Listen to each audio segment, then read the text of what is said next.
শেষ ওই ওই লাভ ওই গাউদে ওই ওই ওই ওই খালাই সেই খালাবি মানসিয়া খালাलै ওই बिबु गबाय आदा मेवा बिबु गबाय ওই খাচ্ছাও ভাই খাচ্ছাও ওই খাচ্ছাও फैलै ওই খাচ্ছাও ওই লাबोलाय ওই गना लाबोलाय गना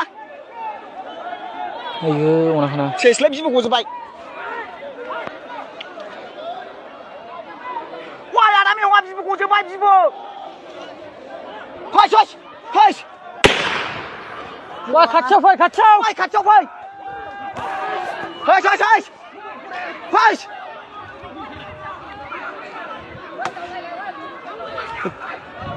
र दादां सौसै खिना खाथिनि सेसलै ओइ गावथारदो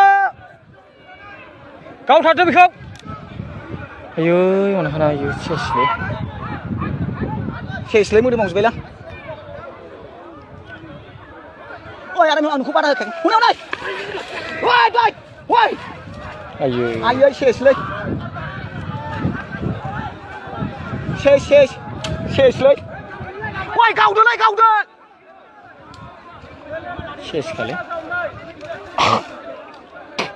सेसलै बिबु गजोबबाय थागोना थालाथाय थालालै बे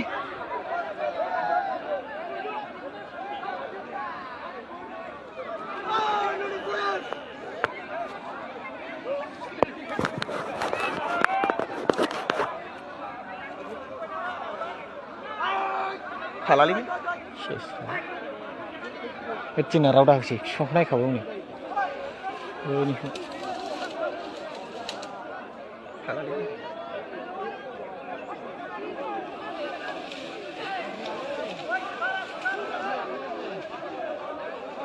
ओइ जामानुखौ बादा होखायाखैमोन दालाय लांफै मानसिखौ लांफै बिबु गजोबबाय मानसिया बिबु गजोबबाय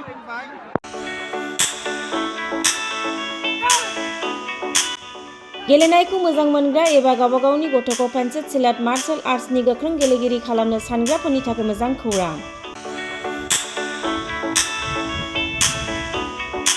चिरां जिल्लानि सापागुरि पेन्सिल सिलाट मार्शल आर्ट्स एकाडेमियाव मुं थिसननाया सोलिगासिनो। नोंथांमोना नोंथांमोननि गथ'खौ सापागुरि पेन्सिल सिलाट मार्शल आर्ट्सनि एकाडेमियाव मुं थिसननो हागोन। फोरोंनायनि जायगाया जाबाय सापागुरि लावज्रिपारा दगरपारा गेलेग्रा फोथार आरो बेरांगाव हास्रावबारि। मख'जाथाव दि सापागुरि पेन्सिल सिलाट मार्शल आर्ट्स एकाडेमिनि सोलोंसाफ्रा गुबुन गुबुन जायगायाव गेलेहैनानै जाफुंसारदों। नोंथांमोनाबो नोंथांनि गथ'खौ सापागुरि पेन्सिल सिलाट मार्शल आर्ट्स एकाडेमियाव मुं थिसननानै पेन्सिल सिलाट मार्शल आर्ट्सनि आखा-फाखा गेलेगिरि खालामदो।